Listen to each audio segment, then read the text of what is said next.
Hi guys, in this video I'm going to detail my push-pull legs routine, which a lot of you have been asking me about. So I've done a video about it. I'm going to go through each workout, I'm going to detail each exercise I do, and we're going to give you the guidelines at the end of the video on how to run it properly. Personally, I try to focus on chest and arms as they're my weak points, so this workout reflects that by giving them more volume and prioritizing those in the workouts. You might be different. You might want to prioritize other muscle groups. In that case, you might want to reduce the volume for chest and arms and replace it with more volume on other body parts. That's fine. This is a routine based on hypertrophy, which means gaining size. This isn't a strength routine. So if you're looking to gain muscle size and you're looking for a good push-pull legs routine, keep watching. So we start off with the push workout, and the first exercise is the bench press. You're going to do this for 4 sets of 8 to 15 reps. This is your main chest builder, that's why it's the first exercise in the push workout. Next up is dips or incline bench. I've put or in there because I can't do incline bench because of my shoulders, so I do dips. But if you don't like dips, you can do incline bench, you can do one or the other, it's not a big deal. Going to do those for 3 sets of 10 to 15 reps. Next up is flies. You can do dumbbell flies or cable crossovers, as they're sometimes known. You're going to do these for 3 sets of 10 to 20 reps. We go a bit higher on these because it's more of a pump exercise and it's not an exercise you use heavy weight on. So 10 to 20 reps for these. And that's it for chest. Next we move on to shoulders. As I said, I have more of a chest focused routine, so we're not doing high volume on shoulders. Next up is lateral raises, dumbbell lateral raises. For these we're going to do one giant set basically, and it's called running the rack. What you do is you start with a weight that you can get maybe 20 reps on. You do that to failure till you can't get any more reps. You put the dumbbells back, you go and pick up the next heaviest set of dumbbells, and then you immediately, without any rest, go and do another set to failure. On the first set you might get 20 reps, on the second set you might only get 15 reps or less. Then you're going to put those down once you hit failure, and then you're going to go and immediately pick up the next heaviest set of dumbbells and do another set to failure. You might only get 10 reps or even less on this set. That's your heaviest set. And then you put them down. Once you've got to failure, you pick up the next set of dumbbells down that you've just had before those, and you go to failure on those. So you're pyramiding up and down. You go up to a heaviest weight and then straight back down. And you just basically end up doing 5 sets. You do one working up, another working up, one top set, and then you work back down for your last 2 sets, all without any rest. So this is basically just to get a huge pump in your shoulders. You go into failure about 5 times. So you're getting the intensity in, you're getting volume in, you're getting a good pump, and it's just a very good time saver in your workout. Next on to triceps, and we have pushdowns, tricep cable pushdowns, and we're going to do these for 3 sets of 10 to 20 reps. Next we have overhead extensions. You can use dumbbells or a cable to do this. This is to hit the long head of your triceps. The pushdowns were to hit the lateral head of your triceps, so we're hitting all heads here. The final exercise for your push day is the closed grip bench press. It's my favorite tricep exercise. I think it's just a very good overall triceps exercise, and putting it at the end of your workout means that you don't have to use as much weight, so it's just safer. It's just a safer exercise. And now we're on to the pull day, and the first exercise is pull downs. We're going to do this for 4 sets of 10 to 15 reps. You can do these with your palms facing away or towards you. Palms facing towards you, like this, means you're going to focus more on your lats. Palms facing away, when you go a little bit wider grip, that's focusing more on upper back.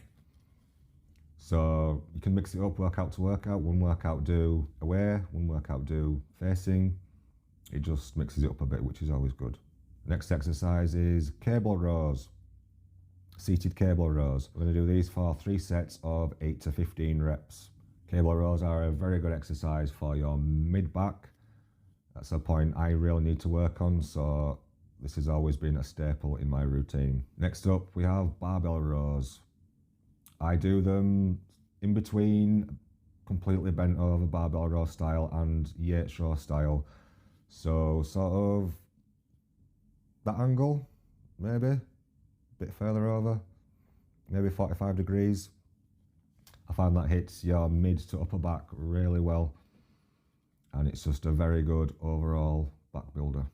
Next up we have face pulls. This is to hit the rear delts and the traps a little bit. We're going to do these for 4 sets of 10 to 20 reps. You do not go heavy on this exercise. This is a very light exercise. It's more about the squeeze and the pump. If you can't hold each contraction back for at least half a second, then you're going too heavy. Don't just pull it back, then drop it straight back down. It's about squeezing it back, holding it, and then letting it down slowly. You do not want to be yanking the weight back on these. All you'll do is injure your shoulders, and these are supposed to be a shoulder health exercise, not to ruin your shoulders. Now we are on to biceps. First exercise is easy bar curls. Do these for 3 sets of 10 to 15 reps. I use the easy curl bar because I find it better on my wrist. The next biceps exercise is hammer curls. These are a good overall bicep builder. They do a little bit of your forearms as well. We're going to do these for 3 sets of 10 to 15 reps, slow and controlled form. Sometimes I do these sitting down because it forces you to be strict in your form, stops you using momentum to get the weight up. So standing up, sitting down, all good. And the final exercise for pull day is concentration curls. This is to focus on the outer head of your biceps, so you'll get that peak that everyone wants. So when you do a back double biceps, you'll have that nice rounded peak to make your arms look bigger than they actually are. And we're going to do these for 3 sets of 10 to 15 reps, focusing on that peak contraction, the squeeze, and really trying to feel the burn in the outer head. It should be not painful, but you should feel a sharp burning pain basically in your outer head. That's why we know you've hit it properly. All these people who say you can't isolate your outer head, it's a myth. You can't grow your peak by isolating it. It's bullshit. I used to not have any peak on my biceps. They were totally flat until I started isolating the outer head of the biceps, focusing on it in every single biceps workout. And after a few months, I had a peak. So don't use it as an excuse not to train it. Train the outer head, and if you haven't got a peak, you might be able to get one.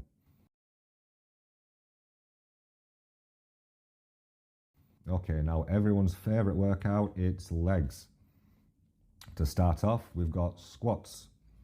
I do these for 2 sets of 8 to 15 reps. Or if you're feeling particularly badass, you can do 1 set of a Widowmaker. A Widowmaker set is where you do 1 set of 20 reps. You do as many reps as you can continuously until you feel like you can't get any more. So let's say you take the weight that you would usually be able to do 10 reps with, 10 continuous reps until you can't do any more, and then you've got to rack the bar. You do those 10 reps, and then you breathe. You leave the bar on your back, you don't rack it.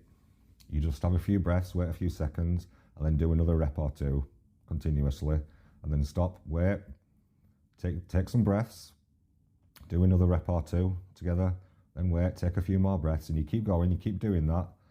Even if you can only get 1 rep each time, you keep doing that without racking the weight until you've hit 20 reps.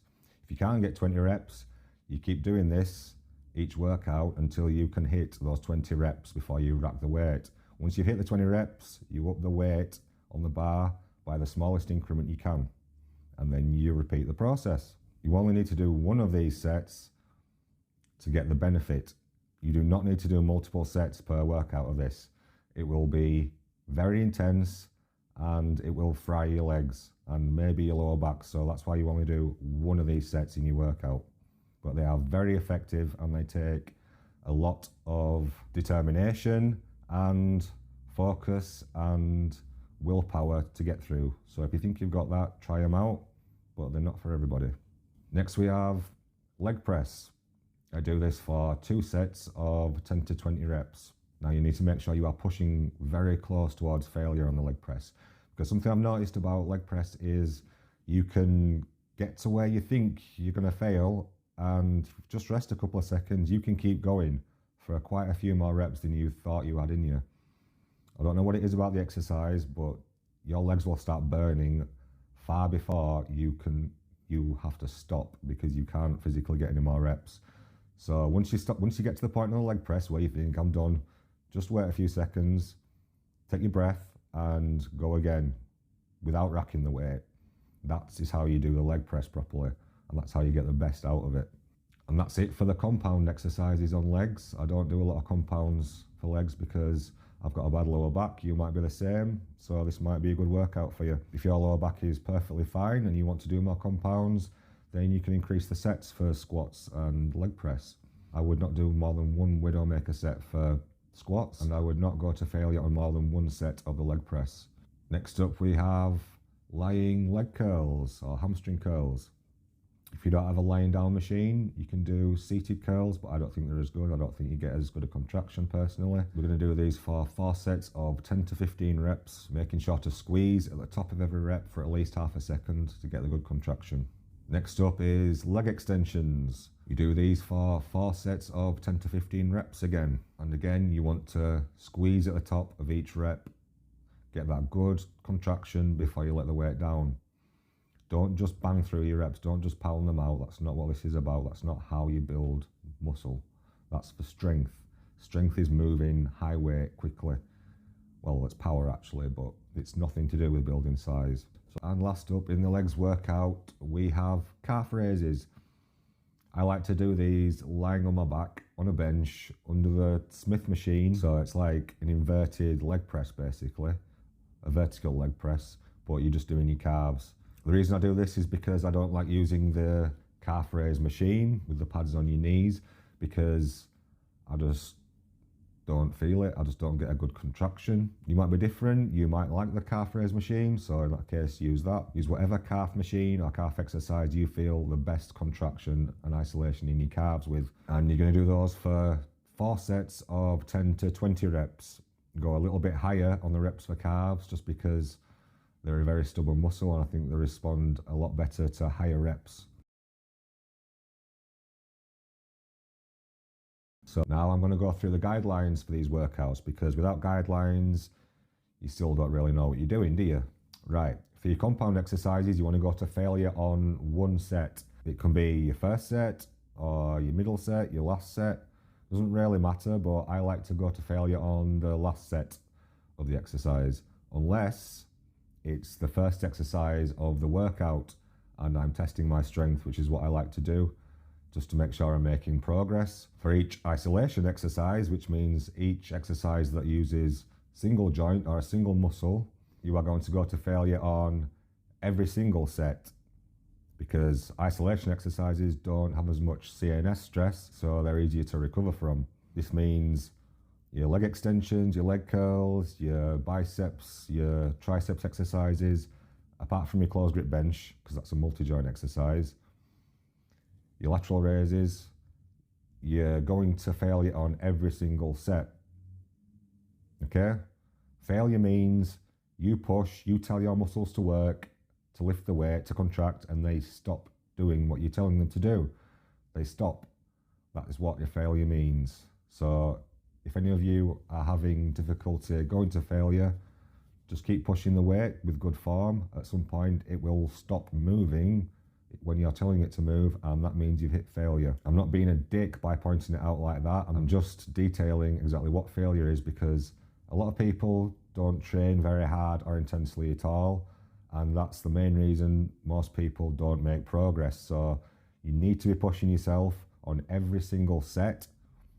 On the sets that you aren't going to absolute failure, which means you push and the weight doesn't move, you are going to do as many reps as you physically can with good form where you can complete the rep. If you get to a rep on your set where it's very difficult to complete that rep, but you complete it and you know, or you have a good idea that you won't be able to get another full rep with good form, you stop, you put the weight down. You don't push until you can't push anymore on the rest of your sets.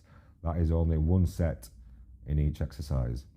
Now, how do you structure your sets? Well, I do pyramid sets, which means I start out with a light weight, which I usually do for 15 reps or so, and that fatigues me for the rest of the sets, which means I don't have to go as heavy, which is good for injury prevention. And then I go heavier, and then I might go heavier, or I might go back down. So I might go light, heavy, then light, or I might go light, heavy, then heavier. If I'm doing 4 sets, then I might go heavier, heavier, even heavier, and then really light at the end to pump it out. So basically I'm always going lighter to heavier, or I might go lighter to heavier and back down to lighter. It just depends how I'm feeling in the workout, depends what I feel like doing that day. As long as you're in that rep range though, you are going to be building size, and that's all that matters. Now I need to say, good form is essential on all these exercises. You are not going to make progress if you don't have good form. You need to do the same form week in, week out, in order to hit the muscles from the same angles, the same way, to make progress. If you're always using different form on your exercises or changing your form when you get near failure, then you're going to find it hard to make progress because your muscle doesn't know what it needs to recover from. This is not a strength-based program, this is a hypertrophy-based program, which means it is all geared around building muscle size. That's what the rep scheme's focused around, that's what the volume's focused around. So if you want a strength-based program, look elsewhere. If you have any questions about the program, you can ask me in the comments down below. I'll do my best to respond. As always, like, comment, subscribe. I will see you next time.